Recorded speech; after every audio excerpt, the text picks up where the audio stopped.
Details are now emerging about a daring U.S. raid in Yemen meant to rescue an American held hostage by al-Qaeda.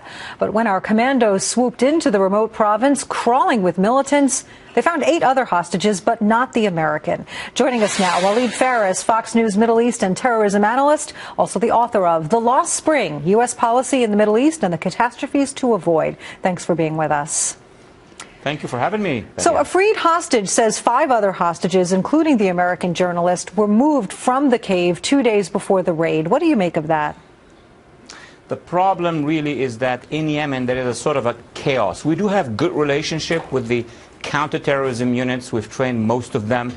But the rest of the army is infiltrated, so it is very possible that when we prepare for these operations, there are leaks, and those leaks go from the army to other organizations, including in this case to al-Qaeda, and could be also to other pro-Iranian factions. So it's not an easy landscape to work in, especially in the situation of having American or European hostages on the ground. Yeah. Some details of this raid were kept quiet at first, but we're hearing more details now. So what do you say we've learned about the situation in Yemen from this raid, if anything? We are learning now from this raid on the one hand, but also from how far the Yemeni armed forces can help us, is that the situation is deteriorating. It's splitting.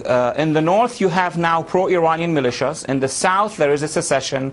In the center, where most of the army is, you have al-Qaeda spreading. Al-Qaeda today in Yemen is much stronger than it was before the killing of al-Awlaki, the most important player in Yemen, or of Osama bin Laden. So this country, in my view, is going to be probably the next Iraq in the region. Yeah, you say Iran has been pushing its allies to seize the country to provoke a reaction from al-Qaeda? We have been focusing on ISIS, ISIL in Syria and Iraq, but we have not paid enough attention to what the Iranians have been doing in Yemen. They have been pushing a faction, a very vast military faction in northern Yemen to seize the capital. But also at the same time, these factions are pushing to take over the country so that al-Qaeda now, in reaction, as it happened in Iraq, are seizing large parts of the country, the Sunni areas. So we are facing now not one threat, 2 threats in Yemen. Well, meanwhile, Iran's Ayatollah Ali Khamenei said today that he is not opposed to extending the nuclear talks. How should the U.S. react to that?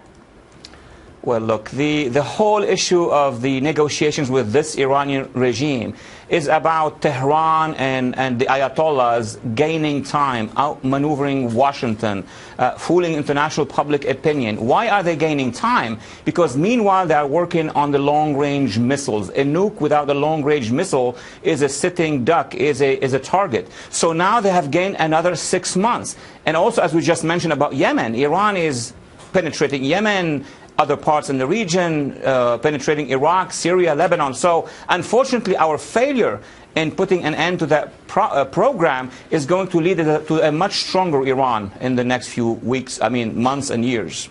So you say in your book that you believe the country will be divided in pieces? Well, Yemen is showing just that. Yes, absolutely. Yemen is going to be witnessing what has happened already in Iraq and maybe in Syria. The south is going to call for secession. There's going to be a fight over that. The north is going to break in 2 areas, where the pro-Iranian Shia militias are in control all the way to the capital, and the rest is going to be the center, a fight between the army and al-Qaeda.